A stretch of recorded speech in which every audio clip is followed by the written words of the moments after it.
आपका पहला सवाल है, क्या बीवी के जिस्म को शौहर पूरा देख सकता है?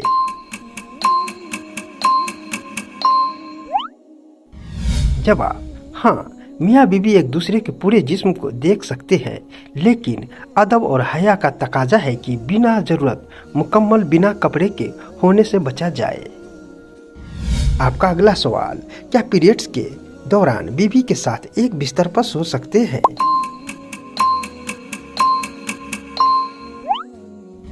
जवाब, हाँ, बिल्कुल सो सकते हैं, सिर्फ हम बिस्तरी करने की सख्त मनाही है। आपका अगला सवाल, गुस्ल जनाबत में क्या 3 चीजें फर्ज है?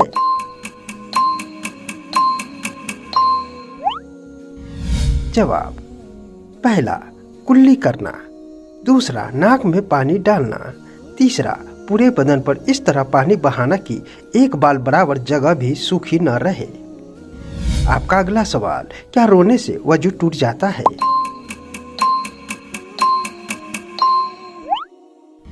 जवाब, नहीं, सिर्फ रोने या आंखों से आंसू निकलने से वजू नहीं टूटता।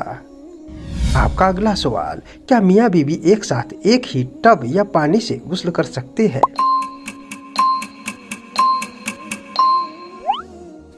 जवाब, हाँ, सुन्नत से साबित है कि नबी करीम सल्लल्लाहु अलैहि वसल्लम और हजरत आयशा एक ही बर्तन से पानी लेकर गुस्ल फरमाते थे। आपका अगला सवाल, क्या बिना वजू के कुरान को छू सकते हैं?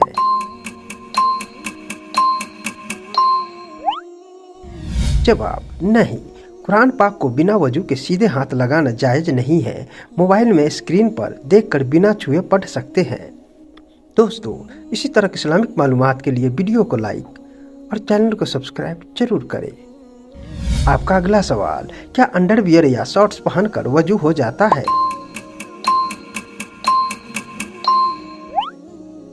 जवाब, हाँ, कपड़ों का छोटा होना वजू के होने में रुकावट नहीं बनता, लेकिन सतर का ढक्का होना नमाज के लिए जरूरी है। आपका अगला सवाल, क्या बीवी का नाम लेकर पुकारना जायज है?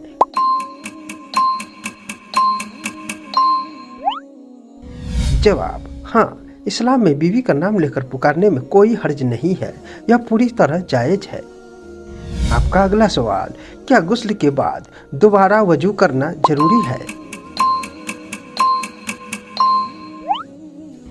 जवाब, अगर गुस्ल के दौरान या बाद में कोई ऐसी चीज ना हुई हो जिससे वजू टूटता है, जैसे पेशाब आना या हवा खारिज होना, तो गुस्ल के बाद दोबारा वजू करने की जरूरत नहीं है। आपका अगला सवाल, क्या खड़े होकर पानी पीना गुनाह है?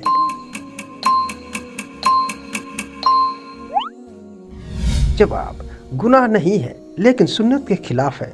बैठकर और 3 सांसों में पानी पीना सुन्नत और सेहत के लिए फायदेमंद है। आपका अगला सवाल, नाखून काटने का सबसे बेहतरीन दिन कौन सा है?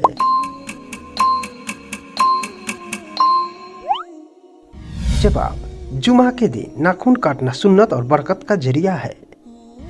आपका अगला सवाल, क्या रात को झाड़ू लगाना मना है? जवाब, सुन्नत या शरीयत में इसकी मनाही नहीं है। पुराने जमाने में रोशनी न होने की वजह से कीमती चीजें गुम न हो जाए, इसीलिए मना किया जाता था।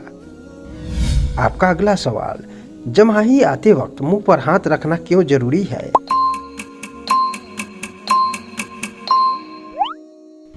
जवाब, हदीस के मुताबिक जमाही शैतान की तरफ से होती है, इसीलिए इसे रोकने की कोशिश करनी चाहिए या मुंह पर बायां हाथ रख लेना चाहिए।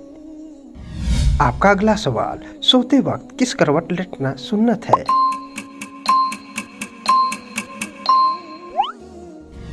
जवाब, दाईं करवट लेटना और दायां हाथ गाल के नीचे रखना सुन्नत है। आपका अगला सवाल, क्या बिल्ली का रास्ता काटना अपशगुन है?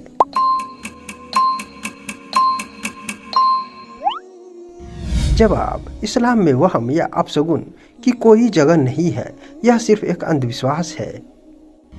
आपका अगला सवाल, क्या घर में कुत्ता पालना जायज है?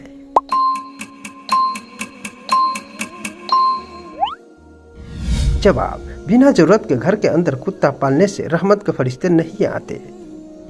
आपका अगला सवाल, क्या किसी मुसलमान को काफिर कहना जायज है?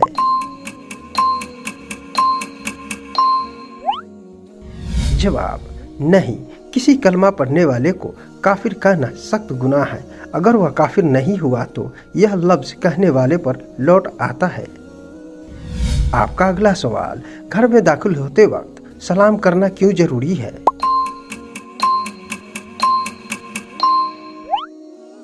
जवाब, इससे घर में बरकत होती है और शैतान उस घर से दूर रहता है, चाहे घर में कोई मौजूद हो या ना हो। आपका अगला सवाल, औरत हम बिस्तरी के वक्त निगाहें क्यों बंद कर लेती है?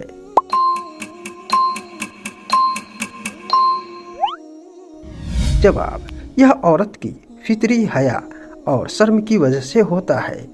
इसके अलावा निगाहें बंद करने से इंसान बाहरी चीजों से कटकर पूरी तरह उस लम्हे की लज्जत और एहसास पर ध्यान दे पाता है।